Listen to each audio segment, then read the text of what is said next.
तुम्हाला पुस्तकं वह्या वगैरे इथंच मिळतात का? हा, इथे स्कूलची एक लायब्ररी आहे, तिथून आम्हाला पुस्तकं मिळतात. आता मी तिथं पाहिलं की मुलांना तिथं वह्या वगैरे वाटप चालू होतं.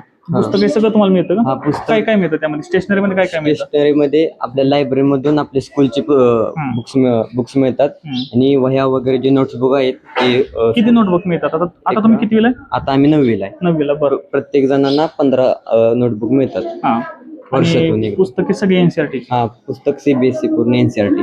तुम्हाला इथं मोबाईल वर वापरायला परमिशन असते का? नाही, ते हॉस्टेलमध्ये किंवा कुठल्याही मुलाला इथं मोबाईल वापरायला मोबाईल परमिशन कोणालाच नाही? बरोबर. इतर कोणकोणत्या ऍक्टिव्हिटीज म्हणजे संगीत वगैरे अशा कोणकोणत्या ऍक्टिव्हिटी अजून केल्या जातात? म्युझिकल ऍक्टिव्हिटी असतात किंवा स्पोर्ट्सचे असते, आर्ट्स पण असतात. म्हणजे वेगवेगळ्या असं सायन्सचे एखादे मॉडेल वगैरे आपण बनवू शकतो.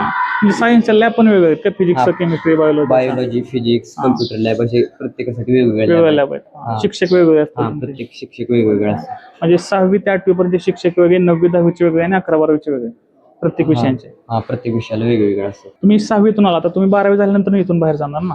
10वी किंवा 12वी झाल्यावर मर्जीवर असतं जाता येतं. स्पर्धा परीक्षेच्या वरी काय तुम्हाला सांगितलं जातं? सेशन्स होतात का? स्पर्धा म्हणजे ऑलिम्पियाड ते होतात. NMMS, MTS किंवा ऑलिम्पियाड अशा कोणकोणत्या? जर ऑलिम्पियाड फक्त सीबीएसई जे एक्झाम घेते ते होतात. जर आपल्याला बाहेर द्यायचं असेल तर आपण स्वतः करू शकतो, स्कूल त्याच्यामध्ये प्रोव्हाइड करतो.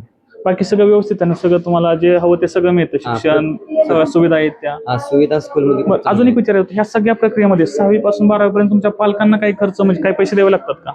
पालकांना असं काही खर्च द्यावा लागत नाही, सगळं स्कूल कडून भेटतं. म्हणजे राहणे खाणे गणवेश कोण देतं तुमचे? स्कूलच देते. स्कूल देतात? पूर्ण सगळं स्कूल देते. अशा कोणत्या ऍक्टिव्हिटी आहेत का जे तुम्हाला माहिती तिथं होतात? वेगवेगळ्या प्रकारची जे ऍक्टिव्हिटी घेते शाळेत काय काय होतंय?